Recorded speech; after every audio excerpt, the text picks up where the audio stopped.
Hey, Brian, Kevin. you said Good morning, everybody, and welcome to the Today's Restaurant News Networking Group, Chapter 2. We are a group of restaurant vendors who are here to help each other in our businesses and to become a resource for restaurant owners, managers, and chefs around the country. If you have any questions or concerns or would like to attend any of our meetings, please give us a call at 561-620-8888 or go on our website at trnusa.com and our YouTube channel is Today's Restaurant. And we have a new face with us today. Good morning, Kevin, and welcome aboard. Morning. Why don't you just quickly give us a little bit about your company, and I'll double back after we do our intros. And also just wanted to let you know that at the end of the meeting, I will send everybody a spreadsheet with the contact information of everybody that's here, so you don't have to feverishly write down the names and telephone numbers, etc. So just tell us who you are and how we can get in touch with you. Sure. Kevin Weiser, our company is Propel You Forward. We work in the arena of digital transformation, which to give you an idea, right now restaurants are facing probably three major issues from a technology standpoint, where we have a play that's kind of ordering in loyalty platforms, engaging, training,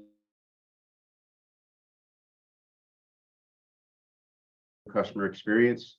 So we deal with some of the technologies that address all of those, but what we are really is a single point of contact for fast casual, pretty much any of our customers across our sectors. But that's what we do. We try to fully integrate ourselves and become a part of the team, and do everything that we can to help them be successful and win.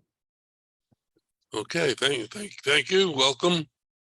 And as I said, we'll double back so that after you see what we do, if you want to add something, you can. Okay, perfect. Okay, let's Ed, you want to start us off? Good morning, everybody. My name is Ed Gerton with Seacoast Sales. We're located in Orange Park, Florida, just outside of Jacksonville. We're an equipment supply company that specializes in frozen dessert equipment. We have batch freezers, soft serve machines, mixed treat machines, display cases, whipped cream machines.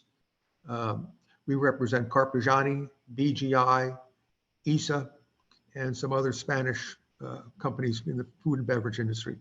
Our number is 904-334-4489. Thank you. Have a good day. Thank you.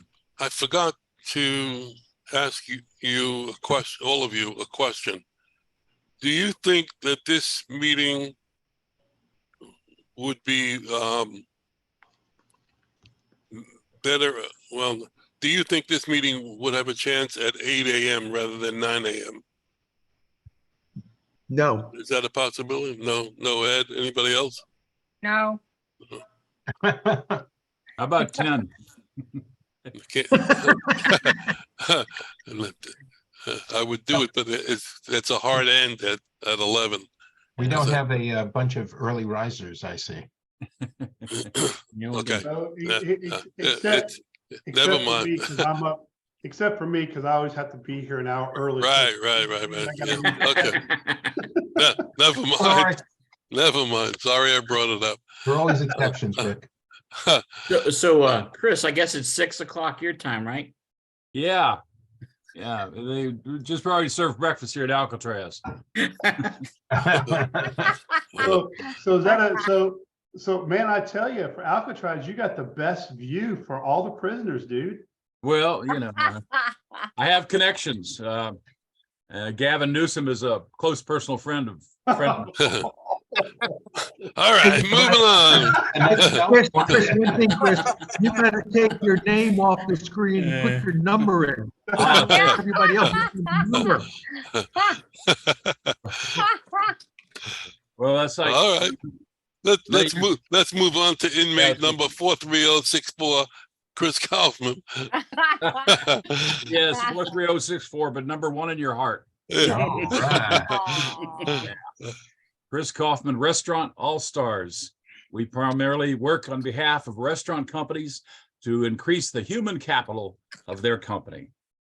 People say there's nothing more important than our people, and we like to work with companies who believe that, who walk that walk and talk that talk.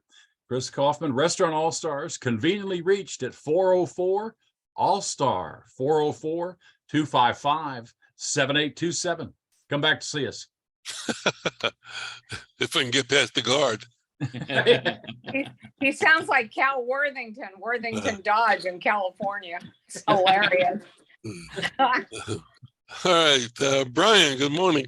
Morning, everybody. I'm Brian. I'm with a Rogue Financial Group. We're a commercial financing equipment company. Well, we work with all industries from the hospitality to construction. Again, we'll work with startups, expansion. Again, it's commercial equipment financing. I can be reached at 404-723-7222. Thanks. Okay. Maybe it is too early. I don't know. Oh my God. All right. Good morning, Steve Whitehill. Yeah, good morning, one and all. I'm Steve Whitehill. I own Anchor Business Brokers, and I am a business broker. I help people buy and sell businesses. I'll give you, for instance, I have a restaurant in Sarasota. It's an Italian restaurant selling for $8.5 million, and you make $1.2 million, which is not a bad piece of change. And what's interesting is that while the 8.5 million sounds high, 5.5 million of that is the property, which includes 2 storefront, couple of apartments, and of course the restaurant. So this is an interesting opportunity, and sometimes you got to look closer at the numbers to see how they make sense. Steve Whitehill, Anchor Business Brokers. Thank you. How do we reach you? Oh, yes, of course. You can reach me on my cell, 561-376-7500, or you can reach me through email at steve@anchorbb.com. Rick, good morning.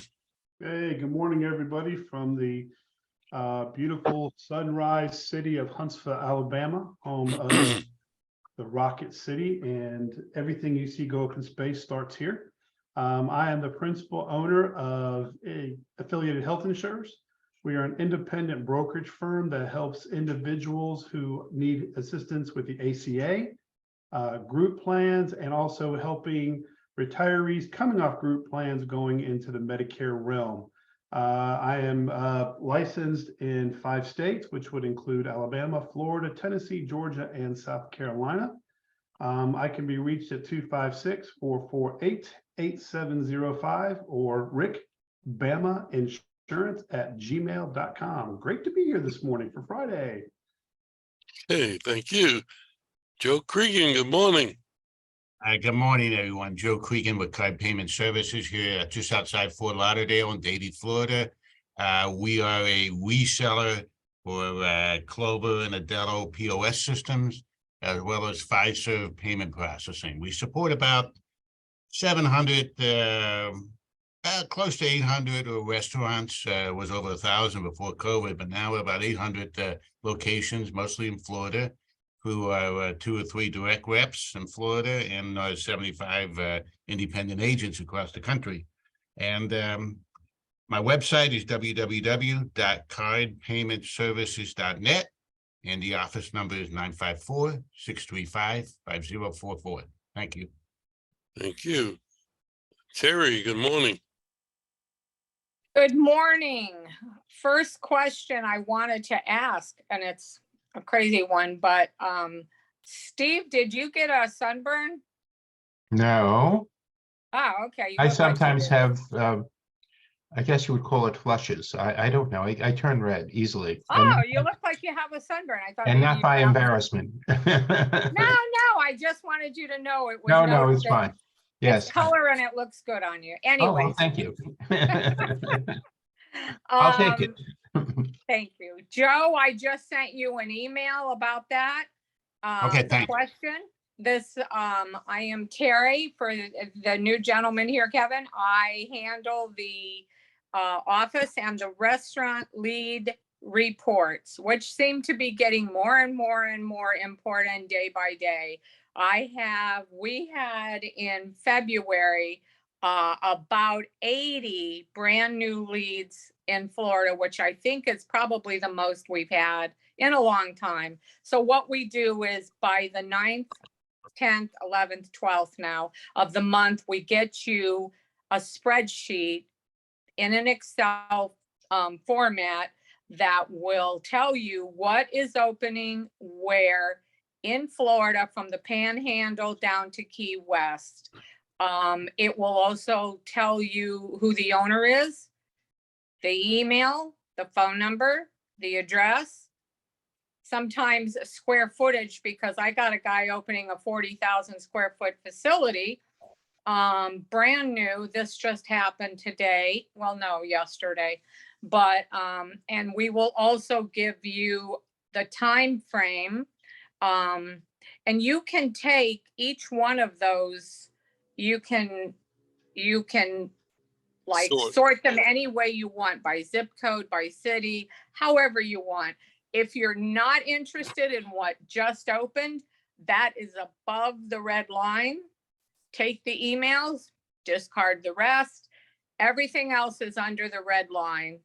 And then there is another section that has, like Brian knows, he gets them also every month. A section below where we started taking a lot of those off because you have had them the month before. But there's some in there that really need to be updated. And as we get the information, we do update those. And we try to put them in bold so that you know that it's been updated. Anyway, these reports are second to none anywhere in the world, period. I don't know anywhere where you can get 40 to 70 brand new leads every month for what we charge. How much do we charge? We charge $4.99. That is for a full year. Some people have gotten them earlier and they're grandfathered in at that price. I will not say who. And then that $4.99 gives you 12 separate reports. Anybody wanting a sample, please send me an email. Terry, Terri at trnusa.com, or go on the website. There's a form there you can fill out for a new sample, and I'm happy to send it over to you. It won't have the email addresses, I'll tell you that right now, and it's an old report. But you can see the format and you can see what you get. Extremely valuable. I mean, we have people from Cisco and Gordon and, oh my gosh, United and the FRA and the Georgia Restaurant Association. We have a report in Georgia and we have a report in Florida. Two separate reports. The one in Georgia, we've started adding in Alabama, and in Florida, we'll add in a few other states as we get them, because I get so much information. We just don't want to throw it out. So I figure, you know what, if you don't want them, fine, but a lot of people do. So, and those will be in red at the very top, so you can see it's not in Florida. And that's what we do. Thank you. Hey, Terry, Yeah. I just got this pop up on my phone here. They're out of Nashville. They're opening up in Ybor City called Southern Bella Bar. Southern Bella Bar? Yeah. Okay. They're out of Nashville. They're opening up in Ybor City. Got it. Thank you. Yeah. Let's see what else is here. Okay, Kevin, now that you see what we've done, is there anything you want to add? And please give us the information on how to contact you. Yeah, probably not add a whole lot, just our point of contacts are, you can text or email to 734-234-0208. We're on all the social media platforms under Propel You Forward. Website, propelyouforward.com.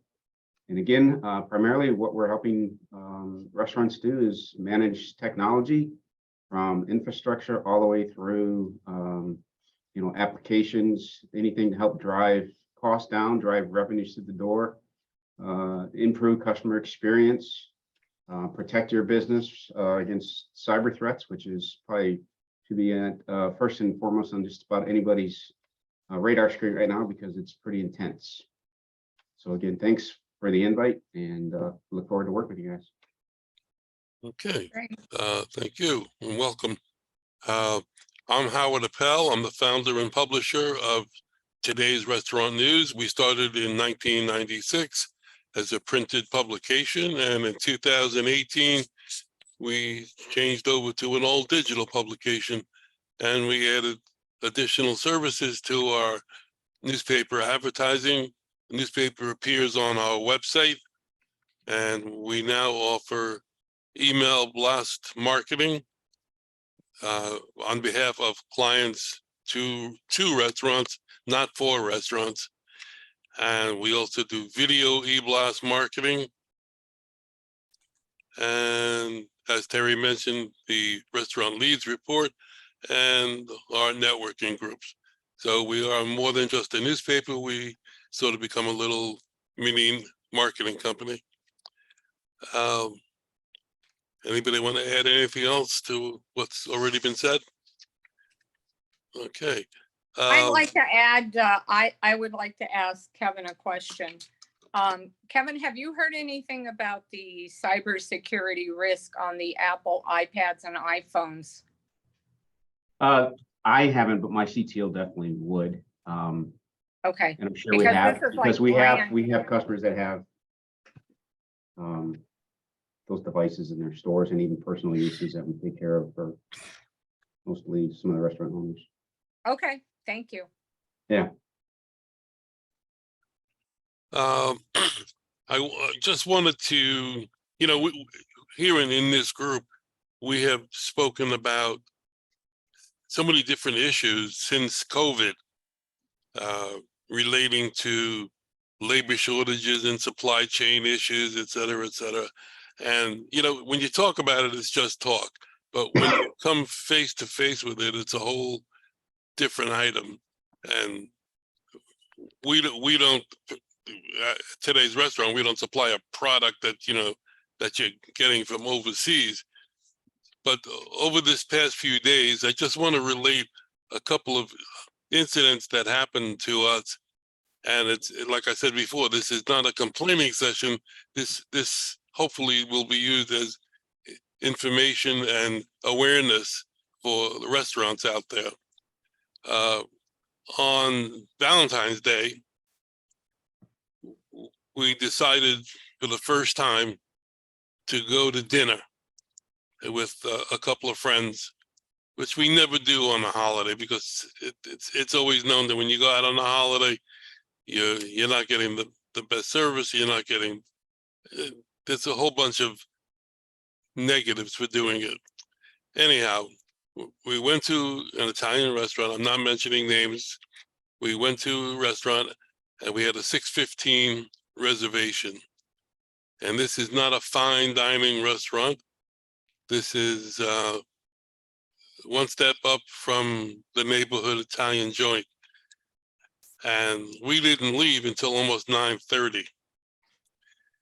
We were seated at 6:15, but we didn't get menus or see a waitress or a waiter for quite a while. And it took quite a while for the food to come out. And the manager was nowhere to be found. He was in the property, but never came around, never apologized, never made himself available. And we were sitting and talking at the table, and there was nobody from our group that was in the restaurant industry, but they all found that the manager wasn't there. He wasn't there to say anything. The poor waitress was under pressure. There was only 2 or 3 waitresses or waitstaff for the entire restaurant. So we knew right away that there were we were in trouble as far as service goes because they couldn't get people to work. My question to a restaurateur is, or my suggestion on a holiday like that, wouldn't it be better to come up with a limited menu? For example, you know, instead of having 35 items on the menu for that evening, a limited menu would help the kitchen because they got slammed at 6 o'clock. That restaurant filled up at 6 o'clock, which is not normal for every day. So the kitchen probably got slammed. They didn't have enough people. There weren't enough servers. And if they had a limited menu, you know, with the regular standard chicken parm, veal marsala dishes, it would be a lot easier and a lot quicker and a lot less stress on the customer. That's my opinion. That's it, item number one. Number two, last night, we went out again. Where'd we go? I forgot. Oh, no, I really tell you, where'd we go? No, Oh, where did we go? just tell me the type of restaurant. It was clearly that good. Oh, well, the whole thought just left my mind. But while I regroup, anybody have any thoughts on what I told you so far? She Well, forgot too. Howard, coming from somebody who's not in the restaurant industry, my thinking is if you already have a limited staff, it is a holiday, why would you overbook? That Right. was my question to the manager. Why would you Exactly overbook? my Because question. I Yeah. mean, I would rather, as if I was the manager, I would say, okay, yeah, we got a holiday. So we got two choices. One, we can piss people off, or we can make it the best experience they've ever had in any restaurant they've ever been to, and make it more of a lower setting, because when it stresses everybody out, servers get mad, chefs get mad, and then customers walk out. Mhm. So Well- that would be my thing. You're right. Yes, That was exactly what I said to the manager when I found him. I remembered where I was going with this. Wait, Howard, it was. I got it. Okay, all right. Yesterday we were out, had an appointment, and so we decided to go for an early dinner. And I'm not going to mention the name of the restaurant, but it's a very popular sports bar, small regional chain. And we went up to the hostess stand, and there was a young lady at the hostess stand, and we asked for a table for two. And she said that she couldn't seat us. And so And we the said, place well, was why not? half empty. The place was Yeah. half empty. So we said, why not? She says, well, our servers haven't appeared yet. And this is now 5:30, 5:40 in the evening, and the servers were not present. Mhm. Then we had a little discussion about that, and she said, the manager is going to come out and talk to you about it. So the manager came in. Oh, and we had requested to be seated and just have a glass of water and wait till the server showed up, which is about 6 o'clock. So she said the manager will come out. So the manager came out and he apologized for not having staff. And this is a place that, I mean, they do a big volume. This is not, you know, Joe's Diner. This is a big place. And he explained that he didn't have staff, and he finally decided that he would give us a table and get us 2 glasses of water and show us the menu. Now, my point is, the manager, if he was the owner, would have taken the order and would have delivered it himself. But he was not the owner, and he didn't care about the bottom line. Mhm. You know, Well, first of all, he was very young. they were all very young. And then after I spoke to him and said, well, wouldn't you rather seat us and have us wait rather than turn a customer away, we're willing to sit there with a glass of water and wait. And finally, he said, sure, no problem. I gave Now, him my why card didn't and he invited him to say come that? today. Mhm. As soon as he saw my card, we got a table and got service. The chef delivered our food, Okay. not a runner, the chef. So use your business cards. No. Can I get one of Now, yours? here's an And he interesting was very stat. pleasant. He was very pleasant. He was happy to be there. He was happy. He was a professional. Yeah, they were all very nice, but not thinking. They're not forward thinking. So, Well, the so, manager should not have been in the. so position he was in. my point is that training and scheduling at a restaurant is non-existent. Yeah. Right. So you people out there who are running restaurants, listen to what we're saying, because this is the voice of the patron. This is the voice of your customer, and to give you, some tips on how to. We could have walked out and they would have lost a $50 sale. Yeah. In a sports bar, whatever. So you didn't ask the manager if this is half off or free?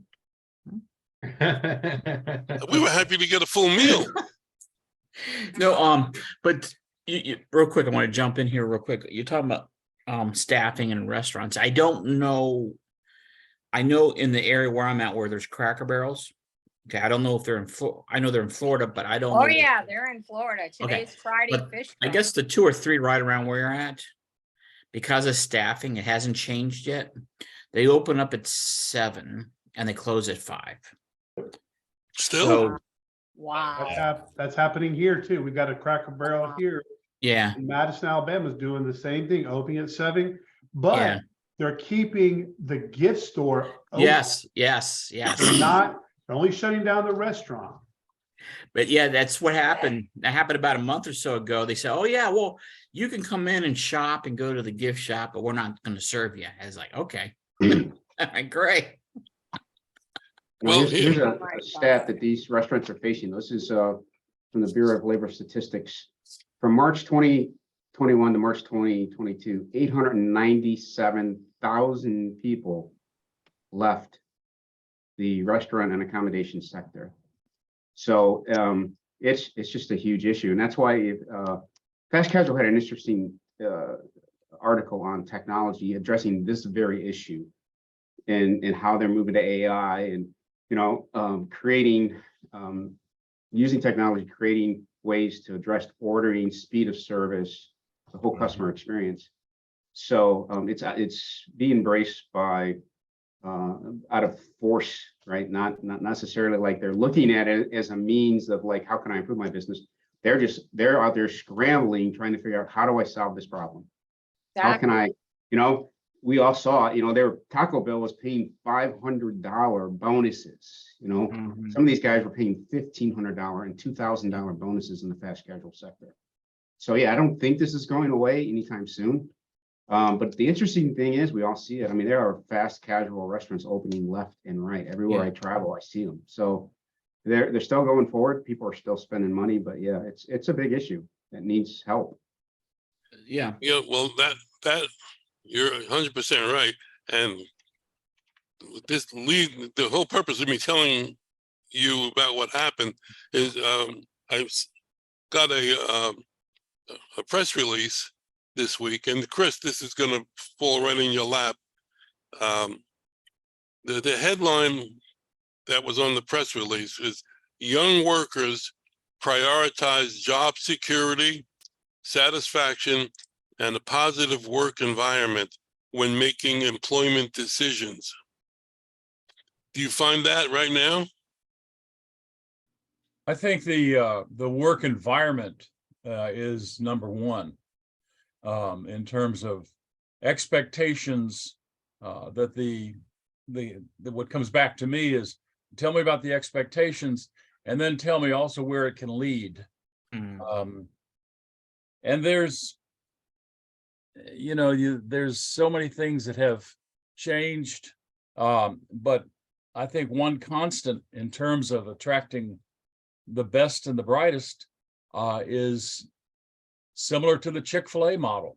There's a reason Chick-fil-A has exploded in growth in good times and bad times, because every time that cash register rings at a Chick-fil-A, it means something to the owner operator. And the more you can filter that down, the better it is. Chris, I understand, I was told, and it's an interesting model. I'm not sure it's true. But Chick-fil-A is an an independent operator model. The actual restaurant is not owned by the operator. Right. Yeah. No, I don't. I'm not too sure if that's true, because every Chick-fil-A you go into, it shows the picture of the owner, says owner operator. But what they have to do is they have to, I know this because Charlie and Hannah both work for Chick-fil-A and we know the owners personally. They have to front X amount of dollars and they buy the Chick-fil-A name. They buy the franchise. Right. Well, that's the classic model. Someone told me the other day that was not the case. I'm selling a unrelated business to restaurants, but it has an owner, it has an independent operator model. It's actually an auto rental business, a national rental business. The operator is independent, but the Chick-fil-A owns the building or the ground or the business. They get their share. The average Chick-fil-A manager, I think, makes $150,000 to $200K a year. Yeah, and the average Wawa manager down here makes about the same thing, under $150,000. I mean, these and they're smart. They not have a burger limited menu and double drive-throughs where, you know, they just, the one yesterday. I was in opened one last right night and wow, to get my dinner, and the drive-through had 30 cars in line, but inside was almost empty. Yeah, Yeah, but like you can get through there in no time at all on the drive-through. Yeah, It's yeah. like 10 minutes. Yeah, It's crazy. but Yeah. the owner, the store manager, is a stockholder, has equity in that. I don't really know it, but it has equity in that operation, or have some sort of profit sharing in it, where they can make 150, 200K a year. You know, that's not a new policy, not about a policy, but a new theory. Well, years ago, before I got into the food service line, I was in the garment industry, and I was responsible for setting the piece rate for operators who were sewing garments. So if you were putting a collar on a shirt, you got paid X amount of cents over and above your salary for any excess that you might do. So it's an incentive. It gives somebody some skin in the game. And that's what that manager that we met last night did not have. Because If they don't have that fiscally, then at least company can create a sense of ownership, an ownership culture, if you will, Yes. and reward accordingly, so that it does become real. That instead of going through all the paperwork for somebody to be on the paper or on the lease, whatever. What I'm trying to say is that to get skin in the game, it's a two-way street. It's not just like, well, we want you to think like an owner. Okay, that's fine. When the P&L comes out at the end of the month, I mean, there was a Sonic franchisee up in South Carolina, and he said, Chris, at the end of the month, my guys know, they get out the calculator and they know they're going to get 10% of the profits. So they know on the 31st of January what they're going to get on the 10th of February as far as a bonus check, which is 10% of what they saw on January 31st. And I mean, and he had very little turnover, ran clean restaurants, and just makes a difference. And not to use ancient history, but one of the best compensation plans from in the 70s, actually from the late 50s, 60s, was Sambo's Restaurant. And Sambo's, yeah. Sambo's was a name that was the two founders, Sam Battistone and Neil Bonnet. And what they did, they paid $200 a week. This is 1975 history, because this is what the story that I learned in 1975. from the Sambo's that was opening in Anderson, South Carolina. They paid $200 a week to the general manager. My general manager at Red Lobster was making about $300 a week on a salary plus a quarterly bonus of another couple thousand for the year.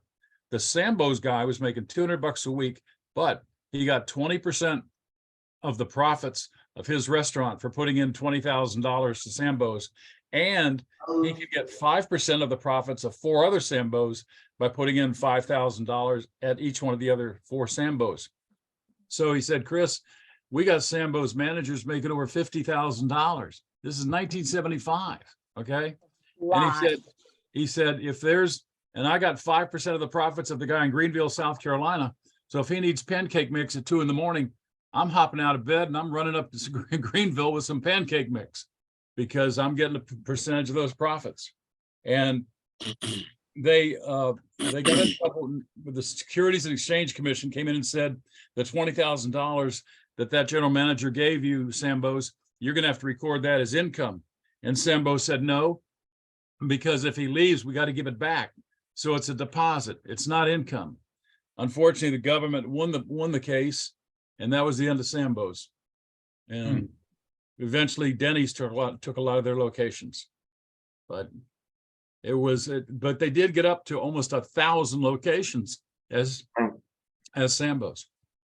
What I'm trying to get at is that I try to encourage, and the independent guys can be more flexible than the corporate guys. Do what you can so that every time the cash register rings, it really and truly means something to the leadership inside the 4 walls. You're right. You know, based on my early training and my experience in hospitality and food service, I always had this thought that, take for example, housekeeping in a hotel. You've got a room with 2 single beds, 2 double beds, and a king size. There should be standards and a time, like a piece rate in a sewing factory. And they could set up a piece rate for rooms. I'm seeing housekeepers walking around, you know, trying to stretch the day. But if you were getting paid extra for the room to do it faster, the restaurant, the hotel may need less people on staff, would be a lot easier to schedule, and the people who are doing the work would be getting more money. So everybody would be happy. So that's, I come back to that and try to break down operations into the minute pieces and try to pay people on that. I don't know if that's something that's possible in the restaurant industry, but we've got somebody in our 11 o'clock group who has a service where they put a QR code menu on a table. And when you sit down, you take out your cell phone, you scan it, you got the menu, and you order yourself. You don't need a waitress. Like that situation we had last night. If that sports bar would have had that QR code available, we would have walked in, placed our order, and a runner would have brought it out. Or the chef, or the manager, somebody to keep the customer. Actually, Chili. Yes, Chili does it.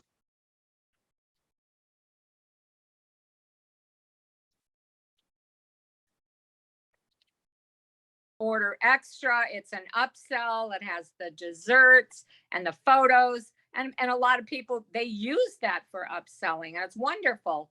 And I hear people complaining about it. I'm like, what are you complaining about? You never have to wait. You do it at your discretion and your timeline. And in the Chili's I've been in, and I haven't been in one in a while, they also have staff, so you don't have to use it. You're not exactly. Right. For the elderly people that don't know how to use it, yeah, absolutely. Thank you. All the kids know how to use it, and I love it. Howard doesn't like it, but I love it. I just take it and take over. I like to talk to the waiter or waitress. Like last night, this was just stupid. But when we went there and I ordered prime rib, they have a special on Thursday night. So it was very good. I finished it all. And when we got our check presented to us, I said, so this is the all-you-can-eat prime rib night, right? And the waitress looked at me like I was from another planet, and Terry had to explain to her that I was kidding. That was something that Chris would have done. But I know, but she was 27. She has no idea what you're talking about. That's why I like to grab the thing, pay, and get the heck out of there. well, anyhow, so this article that I referenced earlier, let me read the part of the first paragraph. Workers age 18 to 34 without college degrees value competitive compensation and benefits packages, as well as flexible scheduling. But these are not the only motivations that propel them to apply for a job. That's something that we've been saying here for, seems like forever. It seems as if that the power has shifted from the employer to the employee. Mhm. Well, that always happens when there's shortages of labor. I Yeah. mean, that's nothing new, really. Yeah, Right. Yeah. that's a no give. It's just a They question. have to. They have to accommodate them. So I've got a question, and I'm gonna pose this to everybody in the group. I was in the public sector working for Publix for almost 10 years, and then Lowe's for 20 years. I that don't old.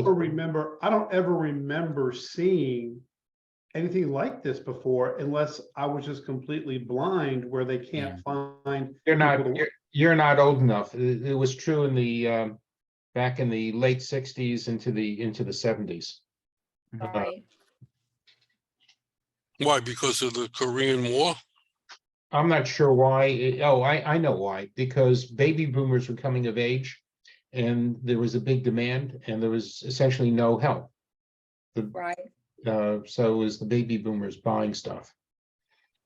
Well, it's here to stay. I mean, it's even if the labor shortage is over, it comes back to normal. Which I don't think is going to happen anytime soon. Mobile ordering, order ahead. I mean, even me with Starbucks, I don't like the lines at Starbucks. I'll park my car in front of the Starbucks and I order off my phone. Okay, instead of going in there, and I order off my phone, so it'll be ready instead of me standing in line. All right. I mean, wow, look at what they've done with mobile order ahead. Oh, they're Wow. terrific. Yeah. Okay, so Mobile order ahead, QR code ordering. We work with a company in Chicago called Tapski, where they integrate with Clover, and you can obviously do QR code ordering and do QR code bar tabs. Run bar tabs off your mobile phone and close out the check. They're doing a federal office building cafeteria somewhere in Chicago in the Midwest, but I don't know how many people in that office building for lunch. And they're ordering from their desk or QR codes, their lunch, and going down and picking up the food and getting it delivered. So, it's between the robots. I mean, I have a little Korean 2-man chicken place 5 minutes from my office here. It's fast, only about 1,000 square feet. Oh my And they got a robot delivering the food. I mean, it's a little place. Yeah. Order your food. That seems to be. Order QR code. You don't go to the counter. QR code, order your food, and the Yeah. robot delivers it. It's like a 1,500 square foot place. I Hey, want John. to ask a question, pose this to Steve, because you're in the realm of selling businesses and helping individuals buy businesses. So is there a possibility that, with the fact that companies are increasing their salaries, but yet people still won't work, and then the bonuses and people still won't work, going back to what Joe just said, well, I can easily order on my phone. Well, if I can order on my phone, what's the purpose of having anybody behind the counter? Mhm. The way I look at it is, not everybody's going to order on a QR code. Not everybody's going to order on the phone. Okay. Some people don't trust that technology. They want that one-on-one human interaction because they feel more comfortable. Yeah. Yeah, because you're not 18. Is there a possibility with this transition to mobile ordering and all this other stuff that companies are like, well, we want you to work, but we really don't want you to work? I mean, am I making sense? Somebody's still gotta make the food. Yeah, well, I'm not sure about that one either, but But, I don't know. It's all up for I don't grabs. think the fine dining industry has taken that yet over yet. No, and they casual won't. service. But I mean, I was in Cafe Max in Pompano took my wife and her daughter for dinner a couple months ago. That's a nice restaurant. The food's good there, very good. Well, he does a But, great job, Cafe Max. Yeah, Dennis and Max's place, yeah. So Cafe Max right on Atlantic, Yeah. there, right off. It's Very been there, nice. been there for years. Yeah, near Houston's and all that. But yeah, the Yeah. guy, the two chefs there, Oliver Saucy Oh, and yeah. the guy, they've been around for years in South Right. Florida. Is Oliver still there? He owns it. The owner, I yep, know, but I Oliver thought he Saucy and retired. Darryl broke.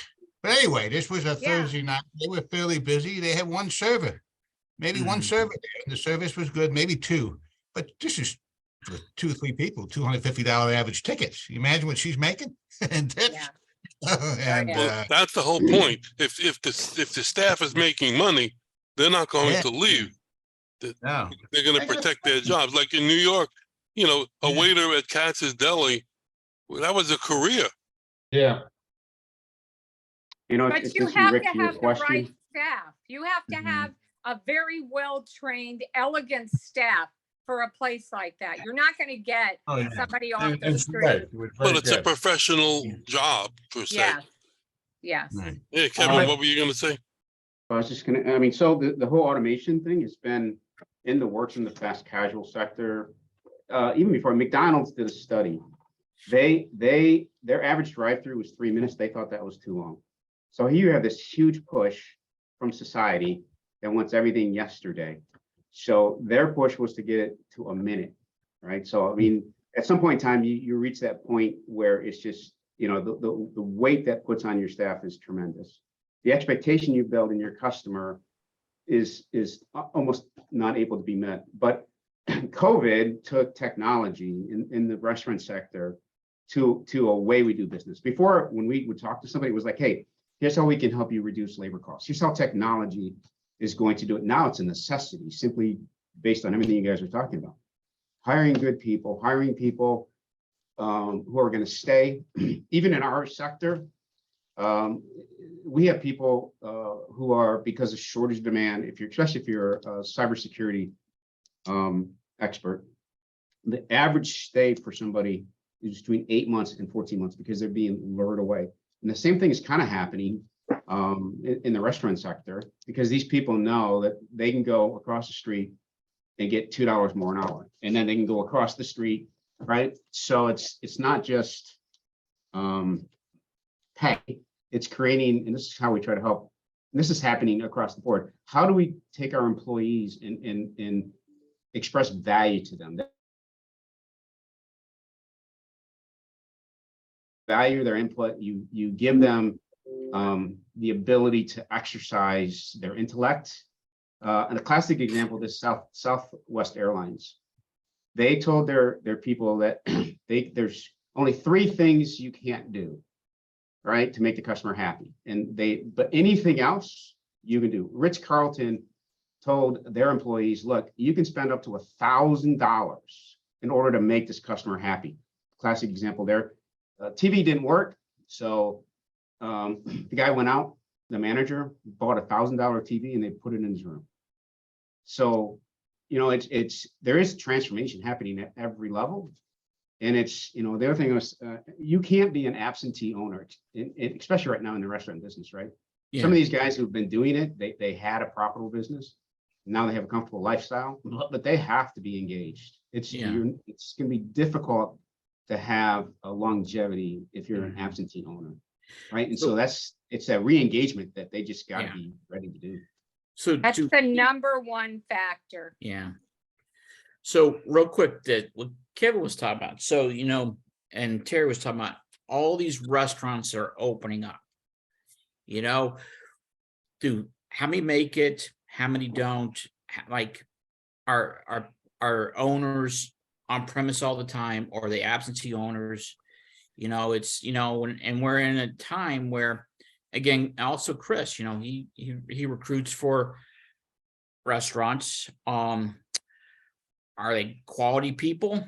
But then also going back to the other thing is like, you know, the survival rate of a lot of these restaurants are not the greatest, okay? But, you know, like you said, Terry, all these people opening up, you know, some that open up think, oh, this is great, man. I got mama's recipe. I can go and open a restaurant, you know? I Yeah. mean, I hear it all the time. It's like, you know, and they think it's just the greatest thing of opening a restaurant. You know, they get it open, they're there for a week or two, and they want to sit back and collect money.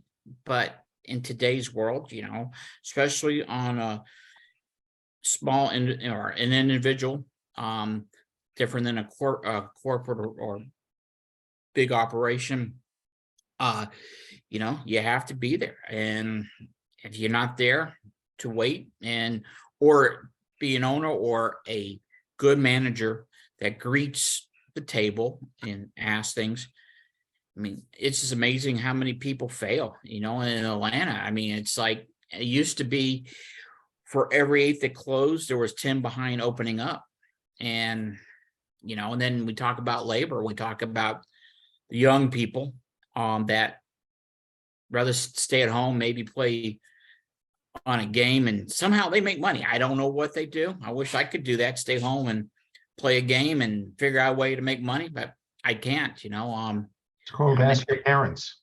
Well, I don't know whether we solved anything today, but I think that we brought up some good ideas, and I'm hopeful that business owners and corporations will take listen to some of the things that people are saying and try to change the environment of workplace in a restaurant. I see that only as the future of what's coming. Yeah.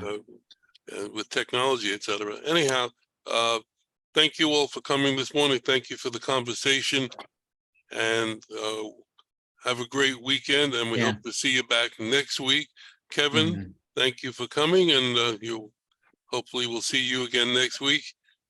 And again, have a great weekend. And if anybody would like to contact us, please call us at 561-620-8888 or our website, trnusa.com. Okay. Terry, by the way, Oh, sorry.